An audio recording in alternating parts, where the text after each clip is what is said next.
प्यारे दोस्तों, बहुत बहुत स्वागत है आपका अपने चैनल यूजीसी नेट साहित्य दर्पण में। तो मित्रों, आज की क्लास में हम मॉक टेस्ट करने वाले हैं। तो चलते हैं, प्रश्नोत्तरी करते हैं। वीडियो पसंद आए तो लाइक शेयर सब्सक्राइब अवश्य करें, और चैनल में पहली बार आए हैं तो सब्सक्राइब करके जाएं, ताकि मेरी कोई भी वीडियो मिस ना हो और उसका नोटिफिकेशन आपको सबसे पहले प्राप्त हो जाए। तो बंधु, यहाँ सबसे पहले प्रश्न हमारा निकल कर आता है। पहला प्रश्न हमारे स्क्रीन पर है कि सिद्धों का संबंध किससे है? बौद्ध मत से, नाथ पंथ से, जैन मत से, शैव मत से। ठीक है, पीडीएफ है, मैं पीडीएफ चेक कर रही हूँ। दरअसल समस्या मेरे पास ये है कि मैं चाहती थी कि मैं इसको लाइव करूँ। ठीक है, मैं क्लासेस बंधु लाइव करना चाहती थी। वो दिक्कत ये है कि मैं वाईफाई मेरे इधर कनेक्ट नहीं हो पा रहा था। मैं काफ़ी परेशान थी पिछले 3-4 दिनों से। पर बहरहाल कहते हैं ना कि समस्याएं आना ऐसे पार्ट ऑफ लाइफ है। ठीक है, उनसे हमें निकल जाना, उन बाधाओं को पार कर लेना आर्ट ऑफ लाइफ है। तो कोशिश करूंगी कि मैं बेहतर से बेहतर रिकॉर्डेड क्लासेस प्रोवाइड करूं। तो एक छोटा सा एक डेमो क्लास मैं करना चाहती हूँ कि मैं देखूंगी कि यहाँ पे ऑडियो वीडियो क्वालिटी कैसी है। तो मैं तो देख नहीं पाऊंगी, ये सब आप ही बताएंगे मुझे। ठीक है, सभी हमारी में तो कमेंट करके बताएंगे क्या क्वालिटी है, मतलब क्या चीज़ें आपको बेहतर तरीके से दिख रही हैं। ओके, तो बंधु कर लेते हैं पहले प्रश्न का जो हमारा आंसर निकल कर आता है यहाँ पर। तो हमारा करेक्ट आंसर जो है वो निकल कर आया है कौन सा?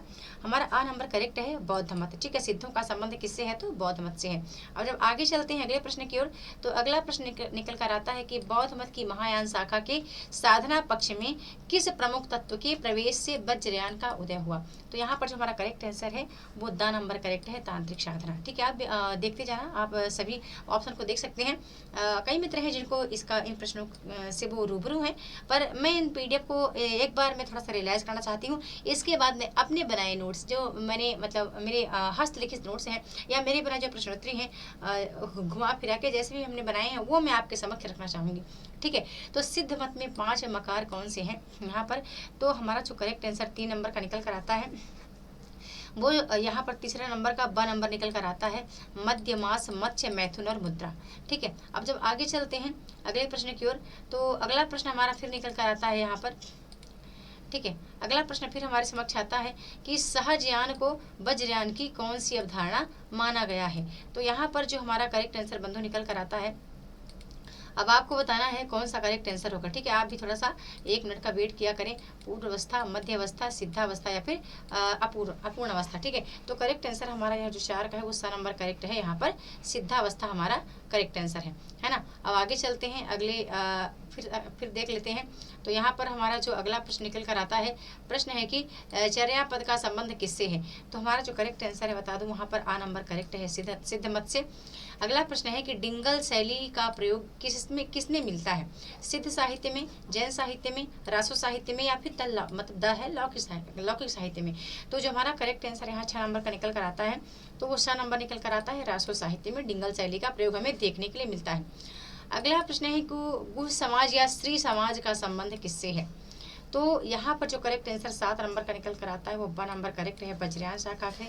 फिर अगला प्रश्न है कि सिद्धों की तांत्रिक साधना में सहयोग स्त्री को क्या कहा जाता था? तो यहाँ पर 8 का जो करेक्ट आंसर बता दूं वो द नंबर करेक्ट है। ठीक है, डोमिनी, भैरवी या महामुद्रा सभी कहा जाता था। नेक्स्ट प्रश्न आता है कि सिद्धों की वाणियों की भाषा को क्या कहा जाता है? संध्या भाषा, खिचड़ी भाषा, रहस्य भाषा या फिर कूट भाषा। तो जो हमारा यहाँ परंतु करेक्ट आंसर निकल कर आता है 9 नंबर का, वो आ नंबर निकल कर आता है, संध्या भाषा हमारा करेक्ट आंसर होगा। आगे चलती हूँ कि सिद्ध साधना में डोमिनी या भैरवी का अर्थ है, क्या अर्थ है? हठ योग की मुद्रा, चर्यापद का विशेष गीत, वामाचर में सहयोगी, प्रायः नीच जाति की स्त्री या फिर तांत्रिक साधना। ठीक है, तो आगे देख लेते हैं जो हमारा यहाँ पर करेक्ट आंसर निकल कर आता है 10 नंबर का, तो सा नंबर निकल कर आता है कि वामाचर में सहयोगी, प्राय नीच जाति की स्त्री। ठीक है, आगे प्रश्न आता है कि प्रश्न है कि निम्नलिखित में से सिद्ध साहित्य की कौन सी विशेषता नहीं है? तो जो हमारा करेक्ट आंसर यहाँ पर निकल कर आता है बंधु, करेक्ट आंसर हमारा निकल कर आता है 11 का ब नंबर, नारी का निषेध। फिर अगला प्रश्न आता है कि गोरखनाथ के गुरु कौन थे? तो यहाँ पर करेक्ट आंसर हमारा सा नंबर है, मत्स्येंद्रनाथ। सा नंबर हमारा करेक्ट आंसर है। अगला प्रश्न है कि निम्नलिखित में से किसका संबंध नाथ पंथ से है? तो हमारा 13 का करेक्ट नंबर द नंबर है, उपयुक्त सभी का, अवधूत संप्रदाय, बैराग पंथ और कोल मत। ठीक है, ये तीनों ही करेक्ट है। यहाँ पर द नंबर हमारा करेक्ट हो गया। अगला है 14 नंबर का, हमारा जो करेक्ट आंसर निकल कर आता है, नाथ साहित्य की कौन सी विशेषताओं ने भक्ति काल के संत काव्य को प्रभावित किया? गुरु महिमा, मूर्ति पूजा का विरोध, अ और ब दोनों, इनमें से कोई नहीं। तो 14 नंबर का जो करेक्ट आंसर है वो सा नंबर करेक्ट होगा, अ और ब हमारा दोनों सही है। नेक्स्ट आता है कि किस साहित्यकार ने गोरखनाथ को हिंदी का प्रथम गद्य लेखक माना है। तो हमारा जो करेक्ट आंसर 15 का निकल कर आता है वो ब नंबर निकल कर आता है मिश्र बंधुओं ने। अगला प्रश्न फिर हमारे सामने आता है कि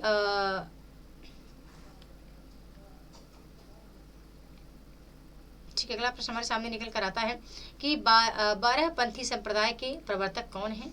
तो जो हमारा करेक्ट आंसर है बंधु यहाँ पर 16 नंबर का, तो द नंबर करेक्ट है गोरखनाथ। अगला प्रश्न है कि कौल मत के प्रवर्तक कौन माने गए हैं। तो हमारा जो करेक्ट आंसर है 17 नंबर का, वो आ नंबर करेक्ट है मत्स्येंद्रनाथ। नेक्स्ट प्रश्न आता है कि सिद्ध साहित्य के संदर्भ में कौन सा कथन असत्य है। तो यहाँ पर जो हमारा करेक्ट आंसर है 18 नंबर का, वो द नंबर का कथन जो है असत्य है, मूर्ति पूजा का विशेष महत्व, तो ये हमारा असत्य कथन है।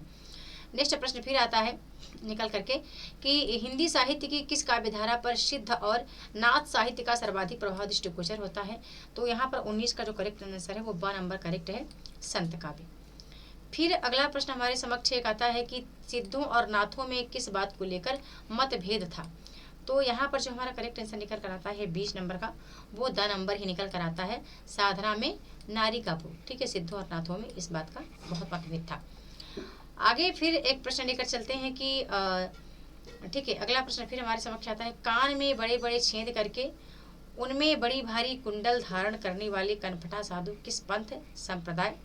ठीक, काफ़ी बड़ा फॉन्ट है तो मैं इसको थोड़ा सा छोटा कर दूँ। ठीक है, मैं थोड़ा सा इसको छोटा कर दूँ, अब सही हो गया है ना, अब सही होगा, काफ़ी बड़ा था तो ऐसा नहीं कि कट पिट जाए। ओके, हाँ, अब है कि कान में बड़े बड़े छेद करके उनमें भारी कुंडल धारण करने वाले कनपटा साधु किस पंथ संप्रदाय से संबंधित है। तो यहाँ पर जो 21 का हमारा करेक्ट नंबर है वो नाथ संप्रदाय करेक्ट है।